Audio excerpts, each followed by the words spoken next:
네, 이제 세 번째 세션 시작하겠습니다. 이제 지금 본격적으로 이제 저희가 확률에 대한 이야기들을 이제 다양하게 지금 공부를 하고 있어요. 그래서 일단 저희가 집합에 대한 것들 이제 공부를 했고, 경우의 수라고 하는 거, 그 다음에 확률의 정의 이런 것들 이제 공부를 하면서 가고 있고, 그 다음에 이제 그렇게 가는 과정 중에 이제 저희가 그렇게 배운 내용들을 바탕으로 조건부 확률이라고 하는 내용들을 이제 학습을 했습니다. 그래서 실제 이제 이론적 확률이라든지 실험적 확률이라든지 이러한 것뿐만 아니라 오늘 이제 세 번째 세션에서 배우게 되는 것은 결국 이제 조건부 확률이라고 하는 것들을 우리가 알고 있기 때문에 베이스 디럼이라고 하는 베이지의 정리를 바탕으로 해서 이제 일어나는 어떤 그 확률에 대한 개념을 이번에 이제 세 번째 시간에서 배우도록 하게 될 거예요. 그래서 크게 이제 통계에 대해서 이제 빈도주의와 이제 베이지안주의 어프로치 이렇게 두 가지의 이제 개념이 좀 존재하는데요. 실제 이제 그런 것들을 학부 수준에서 이제 다루지는 않고 다만 이제 이번 시간에서 진짜 확률이라는 건 약간 이런 정도의 느낌으로 돌아가는구나라고 하는 감각을 가진 상태에서 저희가 이제 조금 더 학습을 하게 되는 것인데요. 이제 이번 시간에 준비된 내용이 바로 베이지의 정리에 대한 내용을 말씀을 드리게 된다라고 보시면 될 것 같습니다. 일단 저희가 이제 4주차 수업에서 앞에서 말씀드렸던 것처럼 이 집합과 경우의 수라고 하는 걸 배운 상태에서 확률을 계산하는 방법에 대해서 저희가 이제 일단 학습을 했어요. 그래서 이제 이번 네 번째 시간에 이제 베이지어 정리를 이제 배우면서 베이지안 스태티스틱스에 대해서 이제 간단한 맛보기 내지 이제 그러한 것에 대한 단초 정도만 보고 넘어간다라고 보면 될 것 같은데요. 일단 준비된 내용들을 바탕으로 해서 하나씩 한번 내용을 짚어보도록 하겠습니다. 어, 요즘은 에이즈 얘기를 하는 사람들이 많이 없는데 1990년대에 사실 이제 대두되었던 지구상에 이제 확산되어서 공포를 많이 그 불어넣었던 질병 중에 하나가 사실은 이제 에이즈입니다. 90년대 초반 정도니까 이 수업 들으시는 분들 대다수가 태어나시기 전쯤인 것 같아요. 그래서 실제 뭐 유명한 뭐 농구 선수였던 매직 존슨 같은 경우도 에이즈 때문에 코트를 떠났었고요, 일시적으로. 그다음에 이제 유명한 밴드죠, 퀸의 프레디 머큐리 같은 경우도 에이즈 후유증이 있었고, 그 이제 그게 사실은 이제 뭐 그 당시에 이제 뭐 지금도 젠더 얘기는 계속 하고 있지만은 그 당시에는 이제 사실 성정치학의 관점에서 특히 이제 동성애자에 대한 부분들이 많이 논의가 됐었죠. 그래서 에이즈가 이제 그 당시에도 많이 또 이야기가 되고 했었는데 이후에 이제 세월이 지나면서 얼마간 이제 인류가 에이즈를 다루는 방법에 대해서 알게 되면서 많이 좀 과거 대비는 좀 수그러든 느낌이죠. 그래서 이러한 것들이 사실 이제 가끔씩은 언론에 나오기도 하는데요.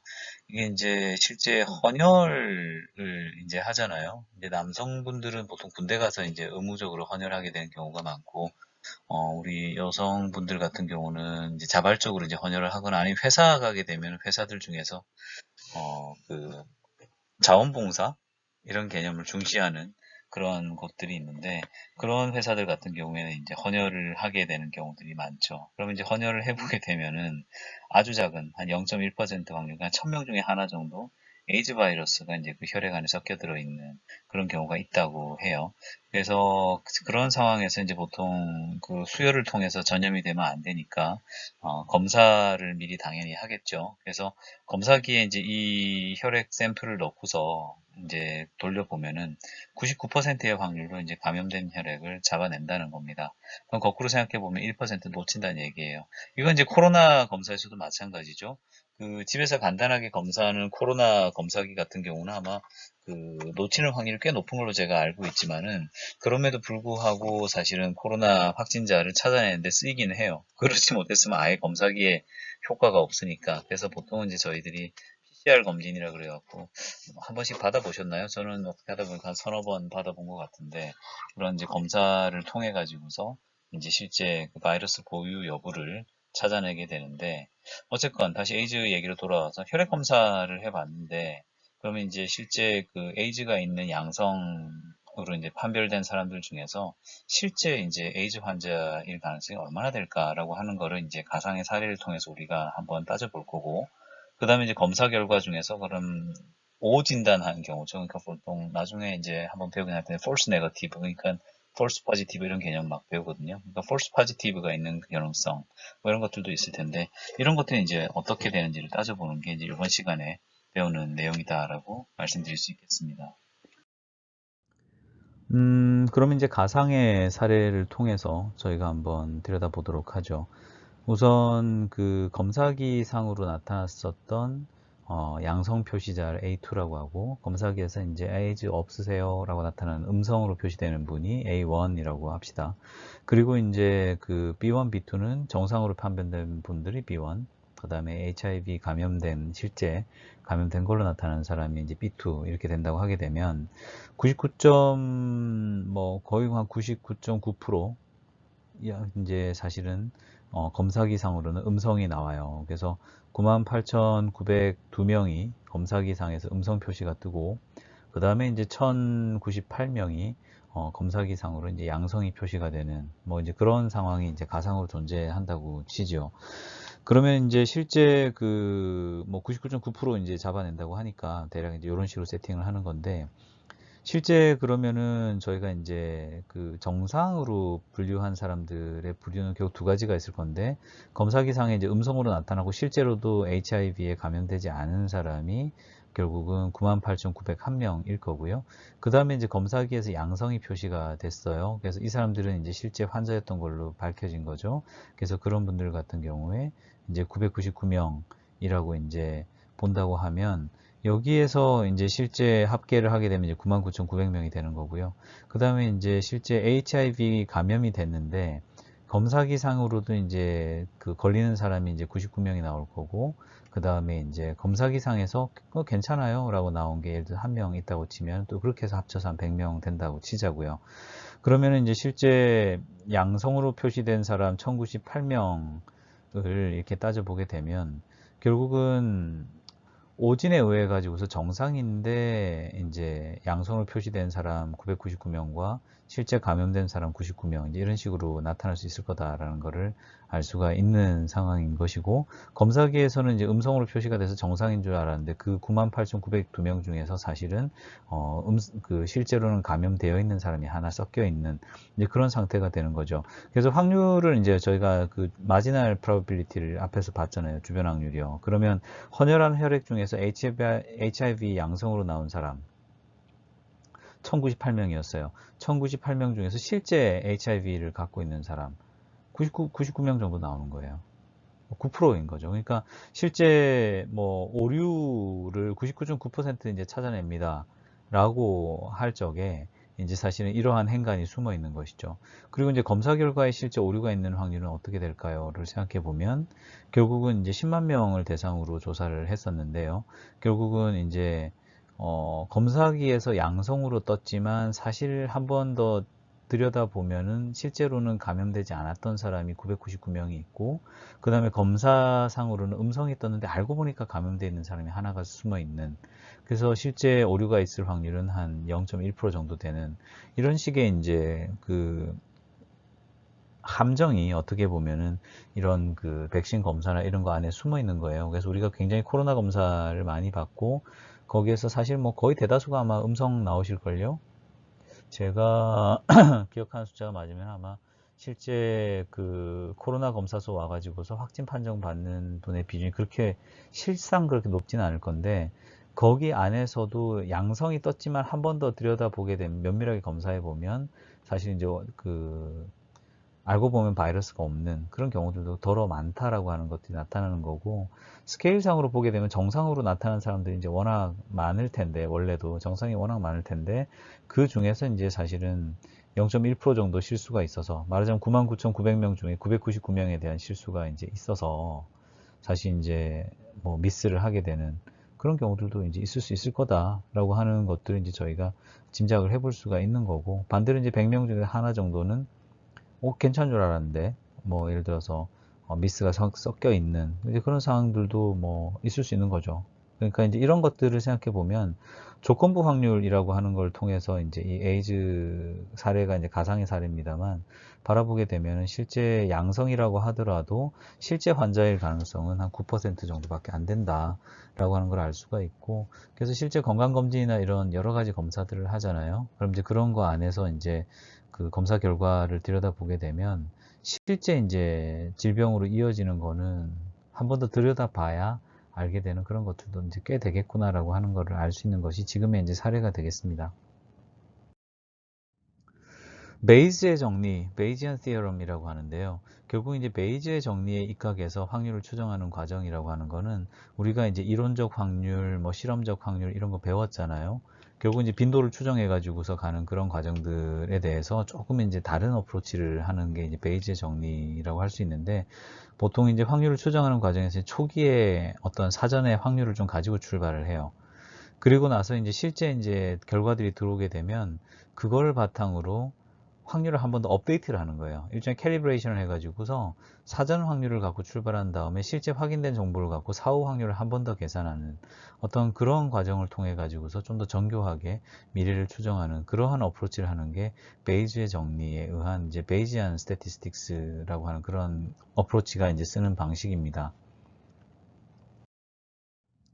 대략 이제 이런 정도의 그 흐름이라 보시면 될 것 같아요. 사전적 확률이 있어서 뭐 과거 경험에 의하면은 뭐 일단 이런 이벤트가 일어날 확률은 한 A 정도 되는 것 같아. 그래서 이런 걸 이제 P의 A, 결국은 확률을 이제 P of A라고 치자. 근데 이제 뭔가 새로운 정보가 훅 들어왔어요. 어? 이런 정보가 들어왔네? 그러면 이제 이러한 상황 하에서 베이즈의 정리를 이제 쓰는데, 베이즈 정리가 지금 이제 세 번째 줄에 있는 저런 식인 겁니다. given B에서 probability A를 계산할 때에 결국은 이 확률을 구하는 방법은 결국은 given A probability B에다가 PA를 곱하고 분모에 PB를 두는 이제 이런 형태의 식을 이제 베이즈 정리라 그러는데, 그걸 통해 가지고서 이제 사후적인 확률을 이제 계산을 하는 거죠. 보통 뭐 그런 거 생각하면 좋지 않을까요? 음, 뭐 비유를 들어서 말씀드린 거지만 이제 언론이나 이런 거 통해서 굉장히 희귀한 사건을 이제 블랙스완이라고, 블랙스완 이벤트 이런 식으로 표현을 해요. 실제 이제 그 니콜라스 나심 탈렙이라는 사람이 쓴 책에서 이제 블랙스완이라고 한 게 있었기 때문에 이제 그거를 보고서 이제 많이 얘기를 하는 건데, 그러니까 생각하지 못했던 일인 거죠. 예를 들어서 구대륙에 살던 사람들, 그러니까 뭐 오스트레일리아가 발견되기 전에 유럽에 살던 사람들의 관점에서 백조라고 하는 건 무조건 흰새이니까, 아, 백조는 흰새인 거야. 그래서 흰색 백조가 아닌 백조는 있을 수가 없어 라고 믿고 살았었는데, 호주에 이제 사람들을 보내놓고 보니까 어라?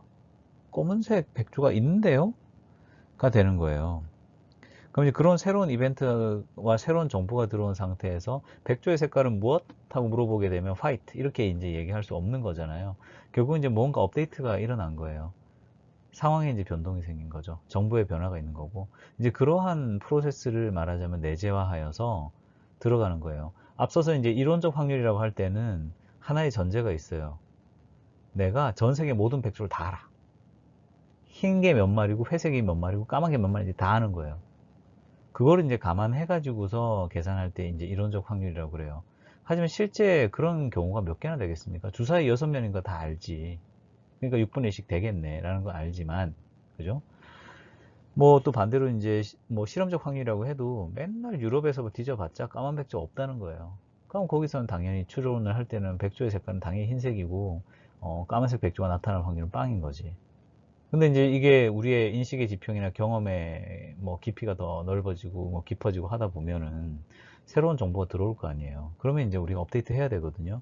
이제 그런 거 할 때 이제 결국 이런 베이즈 정리에 의한 어떤 그 사후적 확률이라고 하는 개념을 통해 가지고서 상황이 이제 새로운 상황 B라고 하는 걸 전제해서 쓸 때 이제 확률이라는 거를 생각을 하기 시작하는 겁니다.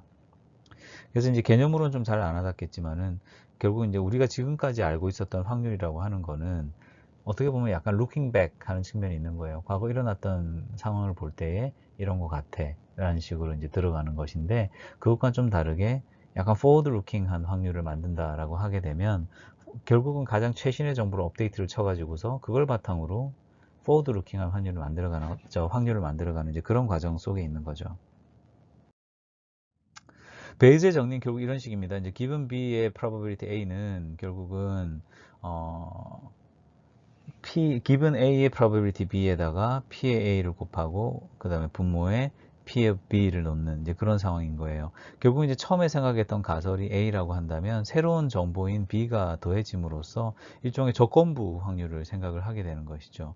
그래서 이것은 그 증명은 지극히 간단합니다. 조건부 확률의 정의에 의해서 기분 B의 probability A는 결국은 이제 A와 B의 교집합에 대한 확률을 결국은 B에 대한 확률로 나눠준 거거든요. 그게 이제 조건부 확률의 정의잖아요.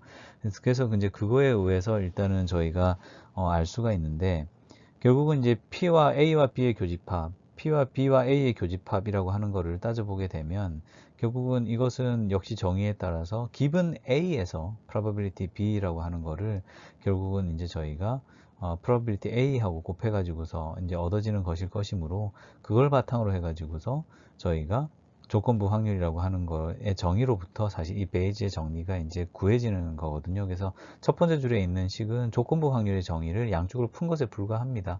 그래서 이제 이거를 바탕으로 해서 이제 베이지의 정리를 만드는데, 이거의 이제 임플리케이션은 뭐냐 그러면 A와 B가 이제 독립된 사건이나 개별의 사건인 것이 아니라 의미를 좀 부여하는 거예요. 우리가 알고 있었던 기존의 지식, 기존에 내가 갖고 있는 가설이라고 하는 걸 갖다 A라고 정해놓고 B라고 하는 것, 새로운 이벤트를 넣는데, 이제 이것이 이제 새롭게 주어지는 인포메이션, 새롭게 얻은 자료인 거죠. 그걸 바탕으로 이제 하여서 사실 이러한 자료를 근거하였을 때에 이 가설이 성립되게 되는 일정의 확률은 어떻게 되는지를 업데이트를 하는 그런 상황을 생각하면 됩니다. 그래서 앞서 이제 뭐 100조의 사례를 들어드리기도 했습니다만은 조금 더 이제 이 얘기를 진행을 하면서 이 컨셉에 좀 익숙해지시기를 바라는 겁니다. 미네르바 커피라고 하는 커피 주식회사가 있어요. 아마 우리 동문들이 창업했을 수도 있어. 근데 외대역에 이제 선로 위에다가 대형 쇼핑센터가 건설이 되기만 한다고 하면, 외대역 위에 뭐 예를 들어서 큰 복합 뭐 판매 시설이 들어오고 뭐 근린 생활 시설 들어오고 이러면 거기 뭐 커피숍 하나 넣는 거는 생각해 볼 만할 거 아니에요. 더구나 뭐 학교 로고 들을 거면 우리 학생들이 많이 가겠죠. 근데 문제는 이걸 지으려고 하면은 시의회가 그 도시계획을 승인을 해줘야 돼요. 그럼 이제 인허가가 나야 그 건물을 지을 수 있는 건데, 시의회에서는 사실 이 사람들이 전문가가 아니기 때문에 어떻게 보면 이제 지방선거에서 당선된 뭐 지역 유지들이 많잖아요. 시의회라고 하는 게. 그럼 이제 이 사람들이 시청에서 먼저 이제 이 사업계획 승인에 대해 가지고서 일종의 보고서를 시청에서 제출을 하면은, 그거를 이제 받아가지고서 찬반 토론을 이제 여당, 야당이 나눠가지고서 열심히 한 다음에 시의원들이 모여가지고서 이거 좋겠네요. 이 사업 합시다. 이거 너무 도시 경관을 해치는 것 같고, 왠지 좀 교통체증도도 유발될 것 같고, 오히려 사회 전체, 우리 동네 전체의, 그 복지에는 좀 반하는 측면이 있는 것 같으니까 나는 반댈세. 뭐 이렇게 흘러갈 수도 있는 거예요. 이제 그러한 배경 속에서 이제 의사결정을 해야 되는 미네르바 커피 주식회사의 직원이라고 우리가 한번 생각을 해봅시다. 이제 회사를 이제 가상의 사례니까 한번 생각을 해봅시다. 사업개발팀에서 이제 여러분들이 일을 하고 있어요. 그래서 이제 쇼핑센터의 건축 허가가 아마 시의회가 승인날 확률을 처음에 한 30% 정도로 생각을 했다고 쳐요. 근데 이제 뭐 정보를 입수한 거죠. 정보를 입수하고 보니까 시에서 이제 반대를 한다는 거예요. 건설 계획에 대해서 시에서 반대할 가능성이 이제 나타났다. 반대 의견을 한다고 한다. 그러면은 시의회가 승인 낼 수 있어? 라고 이제 생각을 해봐야 된다는 거죠.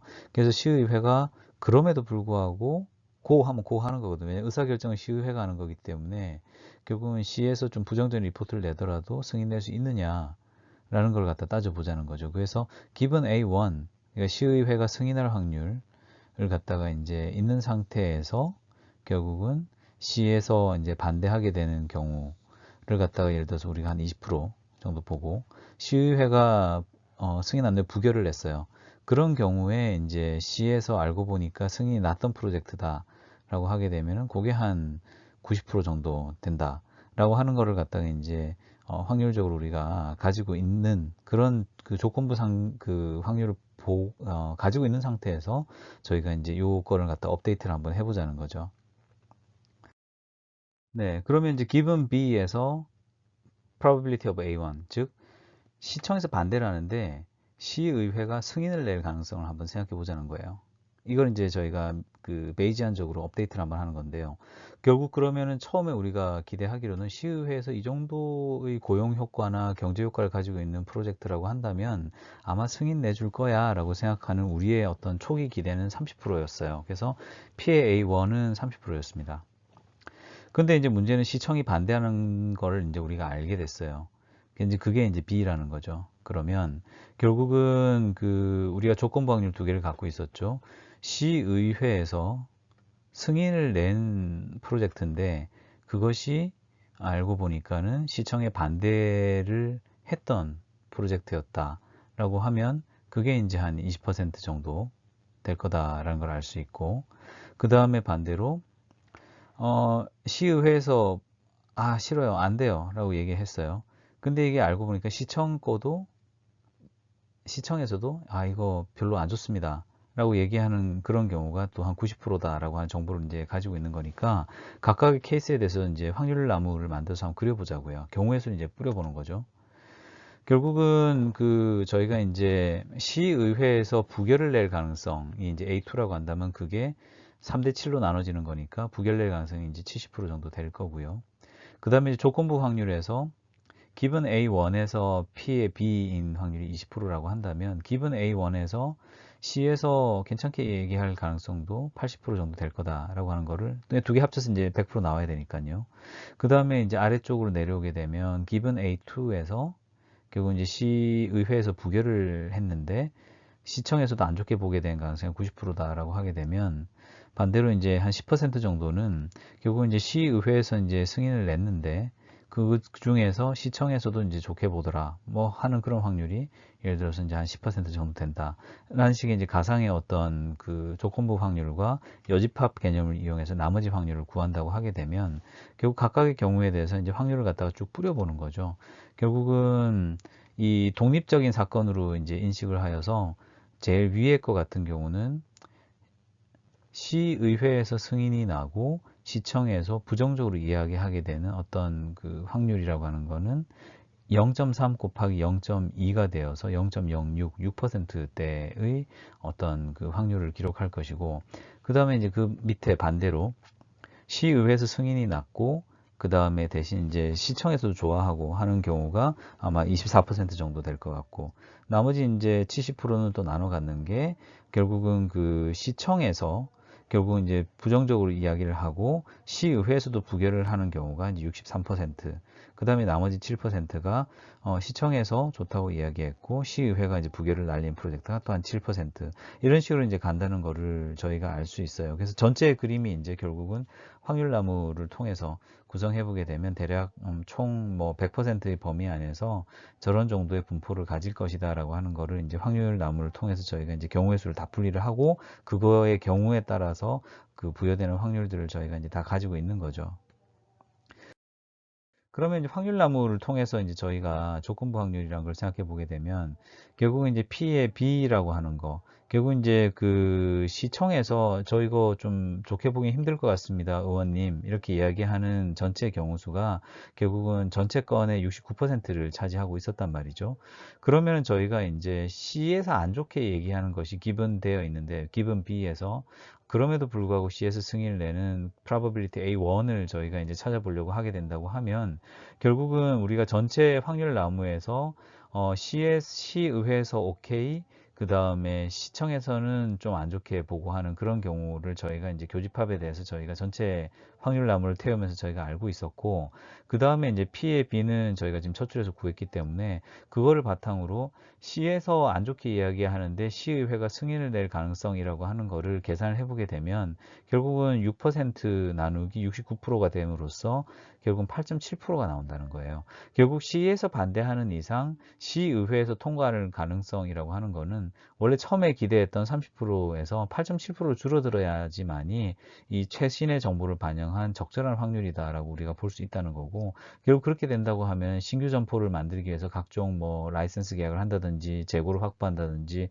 직원을 뽑는다든지 해야 되는 준비는 원래 한 30% 정도의 가능성을 가지고 생각하고 있었던 거를 8.7%니까 이제는 이거는 되게 쉽지 않겠는데 라고 생각을 하고서는 좀 더 보수적으로 가야 되는 상황이다라고 하는 거를 저희가 짐작을 할 수 있는 것이고, 그것이 바로 이제 베이지안적인 어프로치를 하고 있는 것이다라고 말씀드리는 거예요.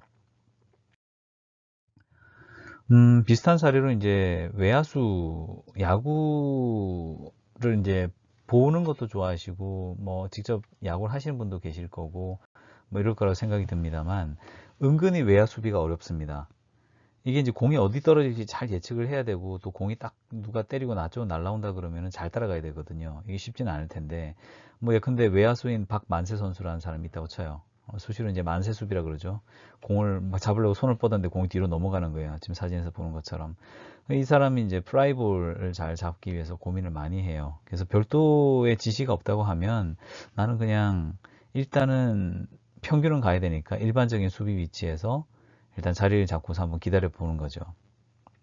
근데 이제 전력 분석팀에서 이제 요즘 전력 분석들은 보면 이제 그 통계학자들을 많이 뽑으니까, 통계 지식인 사람들 많이 뽑으니까, 평균 수비 위치에서 이제 선수들이 이제 캐치하는 걸 보면은, 이게 이제 키를 넘어가 가지고서 못 잡는 어떤 그런 위치 선정 때문에 공을 놓치는 그런 경우가 한 4% 정도는 나오는 것 같더라라고 하는 거를 이제 팀 미팅 시간에 이제 정보로서 이제 보고를 했는데, 지금 이제 이 박만세 선수가 이제 수비를 하려고 필드에 나가 있는데, 지금 이제 새로 들어온 선수가 이름이 잘 보니까 2군에서 홈런왕 출신의 이제 힘 좋은 우락부락한 아주 무시무시한 선수가 들어왔다는 거죠. 그러면 이제 이 선수에 대응을 해서 박만세 선수는 수비치를 조정하는 게 맞을까요? 상식적으로는 이게 맞으면 멀리 가는 타자니까 뒤로 가는 게 맞을 것 같긴 한데, 어떻게 해야 될까요? 좀 더 이제 우리가 배운 사람들이니까 베이지안적인 입장에서 이제 한번 업데이트를 해보자는 거죠. 베이지 정리에 의하면은, 한 번 더 우리가 교통 정리하고 넘어가면, given B에서 probability A라고 하는 거는 given A's probability B, 그 다음에 P의 A over P의 B 이렇게 간단 말이죠. 결국 이제 확률의 성질이라고 하는 것을 이제 가만히 생각해 보게 되면, 결국 그 우리가 이제 그 집합을 통해서 배웠지만은, 결국은 이제 B가 주어진 상태에서의 A 확률, 그 다음에 B의 여집합이 주어진 상태에서 A 확률로 나눠놓고서 생각해 보면 P의 A라고 하는 건 다 구성이 될 거다라는 걸 우리가 알 수가 있어요. 왜냐면 B와 B의 여집합이라고 하면 전체 샘플 스페이스를 다 커버하는 거기 때문에 그렇습니다. 결국 이러한 식을 바탕으로 위에 두 식을 어레인지 해가지고 다시 정리를 해서 보면, 결국은 지금 마지막 줄에 있는 것과 같은 형태의 식이 여러분들에게 이제 제시가 된다라고 하는 거를 알 수가 있다는 거죠. 그러면 이렇게 이제 되어 있는 상태에서 다음 단계의 식으로 한번 넘어가 보겠습니다. 처음에 이제 생각하는 확률, 결국 내가 서 있는 위치에서 내 키를 넘어가는 장타가 나와서 내가 볼을 못 잡는 가능성이라고 하는 거를, 내가 볼을 못 잡는 가능성을 결국 4%로 보고 있었던 거거든요. 그렇게 해서 이제 출발을 했는데, 이제 문제는 들어온 녀석이 이제 힘이 장사예요. 이놈이 이제 파워 히터예요. 그럼 이제 새로운 사건에서 이제 우리가 이걸 들여다보게 되면, 결국 평균 수비 위치를 넘기는 장타였었는데, 타자가 파워 히터인 확률을 알고 보니까 이게 50% 정도 나온 거예요. 그리고 이제 두 번째, 평균 수비 위치를 넘어가는 장타자는 아니지만 내가 타자가 이제 결국 파워 히터인 확률이 또 한 5% 정도 되는 거죠. 그럼 이제 그러한 이제 새로운 사건 하에서 결국은 이제 우리가 생각을 해 봐야 된다는 거죠.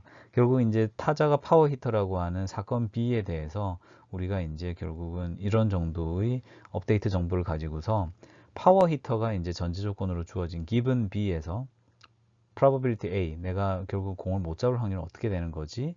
라고 하는 거를 이제 한번 생각해 보자라고 하는 거죠. 결국 이제 그러한 관점에서 지난 앞 슬라이드에서 있던 그 확률들을 하나씩 둘씩 집어넣고 보면, 결국은 그 파워 히터가 들어왔었을 때에 내 키를 넘어가는 긴 타구가 나타날 가능성은 처음에 생각했던 4%가 아니라 무려 29.4%까지 올라가게 된다는 겁니다. 그러면 이 말인즉슨 현재 자리에서 그대로 수비를 하고 있다가는 만세불을 확률이 30%는 된다는 거니까, 요건 좀 문제가 있죠. 그러면 이제 선수 입장에서는 요거 내가 좀 뒤로 빠져가지고 볼을 잡아야겠는데 라고 생각하는 게 타당하겠죠. 그래서 이제 이러한 식의 어떤 그 사고 과정들을 사실은 무심결에 다들 하고 있는데, 저희들이 때로는 놓치는 거예요. 그래서 이것이 어떻게 이제 이루어지는지는 우리가 부지불식간에 뭐 새로운 정보를 통해서 내 생각을 바꾸고 하는 것들을 계속 해나가는 건데, 결국 이러한 그 베이지안이 가지고 있는, 베이지안 통계가 가지고 있는 좋은 장점 중에 하나가 이런 식의 베이지 시어럼을 이용한 조건부 확률을 이용해서 새로운 정보가 들어왔다고 하면 그거에 맞춰서 업데이트를 하고 그거에 맞춰서 나의 행동을 교정하는 이러한 것들을 갖다가 이제 저희들이 새로운 정보를 통해서 효율적인 의사결정을 할 수 있게 도움을 주는 어떤 그러한 어떤 프로세스다라고 말씀을 드릴 수가 있고, 그러한 것들을 이제 말씀드리기 위해서 사실은 오늘 굉장히 좀 긴 설명이 있었다라고 말씀을 드릴 수 있겠습니다. 그래서 오늘 이제 확률에 대한 이야기들을 좀 해봤어요. 그래서 아주 전통적인 의미의 빈도에 의한 확률이라고 하는 것들, 이론 확률, 실험 확률 이런 것들도 살펴봤고, 그다음에 경우의 수를 통해서 이제 케이스 바이 케이스로 쭉 쪼개서 보는 거, 케이스 바이 케이스로 쪼갠 다음에 각 케이스별로 확률을 보는 거, 그리고 이제 그런 것들을 바탕으로 베이즈 시어럼, 베이즈의 정리를 이용해서 저희들이 이제 조건부 확률에 의거해서 새로운 어떤 인포메이션이 들어왔었을 때 내가 어떤 식으로 대응해야 될지에 대한 인사이트를 얻는 것, 이런 것들은 이제 저희가 배운 것이 이번 시간에 이제 저희가 학습한 내용이 되겠습니다. 잠깐 이제 쉬도록 하고 저희가 이제 랩업 세션 하고 나서 주말을 맞이하도록 하겠습니다. 그러면 잠시 후에 뵙도록 하겠습니다.